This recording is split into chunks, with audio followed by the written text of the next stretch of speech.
নমস্কার বন্ধুরা, বৃষ্টি রান্নাঘরে আজকে একদম নতুন একটা ভিডিও নিয়ে আপনাদের কাছে চলে আসলাম। কাছে দূরে যে যেখান থেকে আমার এই ভিডিওটি দেখছেন, আশা করি সবাই ভালো আছেন, সুস্থ আছেন। আমরা যেটা এই সময় খুব সুন্দর চলছে, সেই আমরা দিয়েই কিন্তু আজকের এই রেসিপিটা করবো। একটু অন্যরকমের রেসিপি, একদম নতুন রেসিপি। তার জন্য সবার প্রথমে আমি আমড়াটাকে একটুখানি নরম করে নিচ্ছি, একটুখানি সেদ্ধ করে নিচ্ছি। গরম জলে সামান্য একটুখানি নুন দিয়ে 4টে আমড়াকে এরকমভাবে একটুখানি সিটি দিয়ে নেব। তো এটা আমার একদম যাতে পেস্ট করা যায় সেই জন্য আমি আমড়াটাকে এরকমভাবে একটুখানি সেদ্ধ করে নিলাম। দেখুন, হাত দিয়ে এরকমভাবে চটকালেই কিন্তু এটা একদম পেস্ট করা যাচ্ছে। তো সেই ক্ষেত্রে আমার যতটা পরিমাণে জলের দরকার আপনারা নিতে পারেন, কেননা এই জলটা দিয়েই আমি গ্রেভিটা তৈরি করব। আজকে যে রেসিপিটা তৈরি করব একদম নতুন রেসিপি, আমড়া দিয়ে আর বেগুন দিয়ে এত সুন্দর আজকে রেসিপিটা করে দেখাবো যে যারা একটু অন্যরকমের খাবার খেতে ভালোবাসে, একটু ইউনিক খাবার খেতে ভালোবাসেন, তারা কিন্তু এটা খুব ভালোভাবে খাবেন এবং খুব টেস্টি একটা খাবার। নতুন খাবার করে দেখেছি, প্রথমবার করলাম, প্রথমবারেই কিন্তু খুব ভালো লেগেছে খেতে। কড়া বসিয়ে দিলাম, কড়ার মধ্যে আমি তেল দিয়ে দিয়েছি। আমি সাদা তেল ব্যবহার করছি, আপনারা সর্ষের তেলেতেও রান্না করতে পারেন। এবার সাদা তেলটা একটুখানি গরম হয়ে যাওয়ার পরে আমি এর মধ্যে বেগুন দিয়ে দেবো, একটু লম্বা করে কাটা, লম্বা লম্বা বেগুনকে মাঝখান দিয়ে আমি একটুখানি চিড়ে নিয়েছি। তারপরে সেই বেগুনগুলো আমি তেলের মধ্যে দিয়ে দিলাম। একটুখানি নুন দেবো, একটুখানি হলুদ দেবো ভাজা হওয়ার জন্য। এটাকে একটুখানি কড়া ভাজা করব, তার সাথে সাথে এটাকে নরমও করে নেব। ভাজাটা এমনভাবে তৈরি করব যাতে ভাজার মধ্য দিয়ে এটা নরম হয়ে যায় এবং ভাজাটাও একটু মুচমুচে ভাজা হয়। সেই জন্য আমি তেলটাকে এখানে একটুখানি গরম অবস্থাতেই বেগুনগুলোকে দেব এবং একটুখানি আঁচটাকে বাড়িয়ে বাড়িয়ে কিন্তু এটাকে ভাজা ভাজা মতো করে নেব। এরকমভাবে একটুখানি নুন হলুদ দিয়ে বেগুনগুলোকে আমি ভাজা করে নিচ্ছি এবং খুব সুন্দরভাবে কিন্তু বেগুনগুলো কড়া ভাজা হয়ে যাচ্ছে। বেগুনগুলোকে এমনভাবে ভাজা করবেন যাতে করে বেগুনগুলো এর মাঝখানেই নরম হয়ে যায়। ঝোলে বেশিক্ষণ আমি বেগুনগুলোকে নরম করব না, সেই জন্য একটুখানি ধরে ধরে একটুখানি মিডিয়াম টু হাই ফ্লেমের মধ্যে আমি এগুলোকে কড়া ভাজা করে নিচ্ছি। এই সময়ে যখন আমরা খুব ভালো উঠেছে, আপনারা কিন্তু এই রকম রেসিপিগুলো তৈরি করে খেতে পারেন, যেগুলো আলাদা রকম খেতে, মুখরোচক এবং এই সময় মুখে একটা আলাদা টেস্ট নিয়ে আসবে। তো এই জন্য আমি কিন্তু এই ধরনের রেসিপিগুলো তৈরি করি। তো এরকমভাবে বেগুনগুলোকে আমার একদম তৈরি করা হয়ে গেল। এবার আমি বেগুনগুলোকে ভাজা বেগুনগুলোকে নামিয়ে নেব। দেখুন, একদম লালচে করে ভেজে নিয়েছি, ভাজা হয়ে গেছে আমার। এবারে যদি আপনাদের মনে হয় সেক্ষেত্রে আপনারা তেলটা বাড়িয়ে কমিয়ে নিতে পারেন। তার কারণ হচ্ছে বেগুন ভাজার সময় কিন্তু একটু তেলটা লাগে।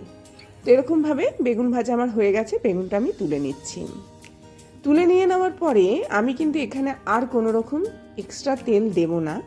যে তেলটা রয়েছে সেই তেলটার মধ্যেই কিন্তু আমি রান্নাটা করব। তার জন্য তেলের মধ্যে সবার প্রথমে দিয়ে দিলাম জিরে, আর একটা শুকনো লঙ্কাকে মাঝখান দিয়ে জাস্ট অর্ধেক করে এর মধ্যে আমি দিয়ে দিচ্ছি।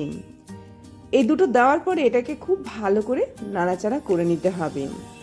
টেস্টি এই রান্নাটার আরও স্বাদ বাড়ানোর জন্য আমি এখানে পেঁয়াজ দিয়ে দিলাম, একদম ছোট ছোট করে কাটা পেঁয়াজ আমি এর মধ্যে অ্যাড করলাম। দেওয়ার পরে এটাকেও ভালো করে নাড়াচাড়া করে একটুখানি ভাজা ভাজা মতো করে নেব। যখন এটা একদম ভাজা হয়ে যাবে, দেখুন পেঁয়াজটা অনেকটা পরিমাণে নরম হয়ে যাবে, লালচে করে একদম ভাজা ভাজা মতো করে নেব। করে নেওয়ার পরে এর মধ্যে আমি রসুন কুচি অ্যাড করব। রসুনটাকে এখানে আমি কুচো করে কেটে এর মধ্যে অ্যাড করছি, আলাদা করে থেতো বা বেটে নয়। এইরকমই যেরকম আমি পেঁয়াজটা কেটেছি সেইভাবে রসুনটাকেও কেটে নিলাম। দেওয়ার পরে এটাকেও ভালো করে নাড়াচাড়া করে নিয়ে এরকমভাবে একটুখানি ভাজা ভাজা মতো করে নেব।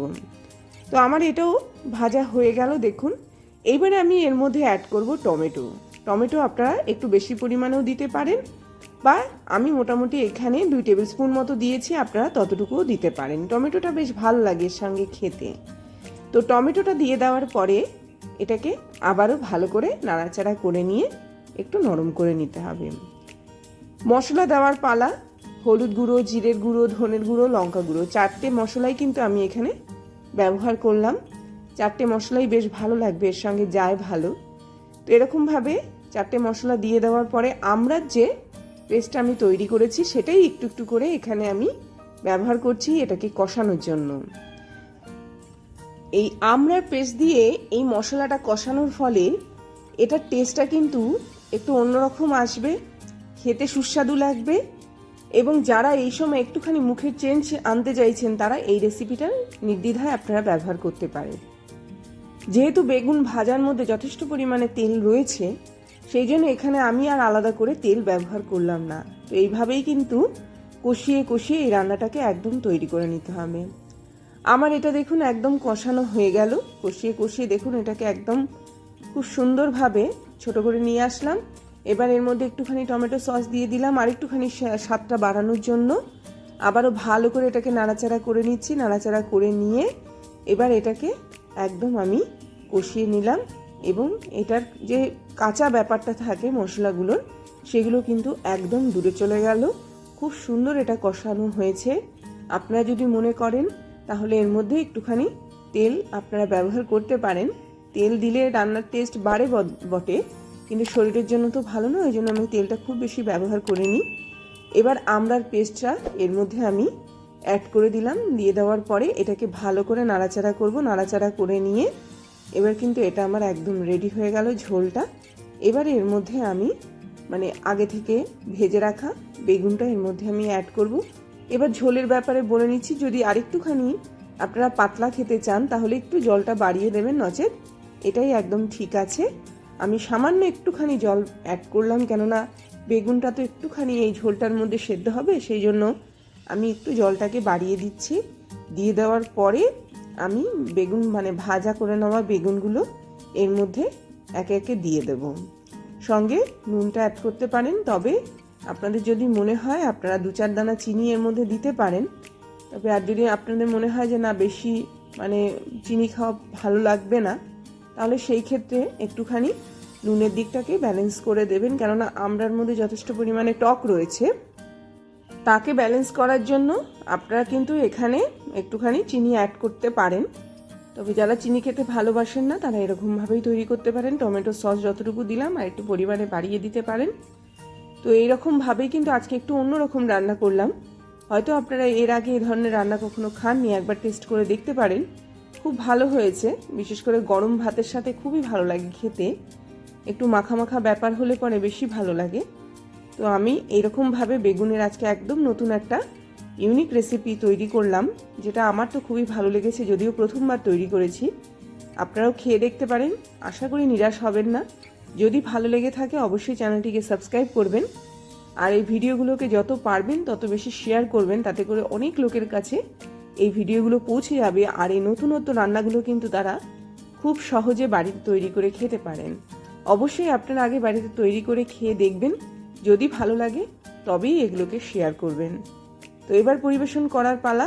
আমি এবার পরিবেশন করছি, একদম গরম গরম পরিবেশন করব। ভাত দিয়ে খান, বেশি ভালো লাগবে। এছাড়া আপনারা পরোটার সাথেও খেতে পারেন, তবে বেশি ভালো লাগে এগুলো ভাতের সাথে খেতে। অসাধারণ এই রেসিপি, আজকেই বাড়িতে তৈরি করুন। একদম সিম্পল, তার সাথে সাথে একটু অন্যরকম। আমরা তো এখন সিজনে চলছেই, তো বাড়িতে এরকম একটা রেসিপি কিন্তু অনবদ্য লাগবে। অবশ্যই বাড়িতে তৈরি করবেন। এই আশা রেখে আজকের মতো বিদায় নেব। আবার আসবে একটা খুব সুন্দর ভিডিও নিয়ে। ততক্ষণ সবাই ভালো থাকবেন, সুস্থ থাকবেন, দেখতে থাকবেন বৃষ্টির রান্নাঘরে। আসলাম তাহলে।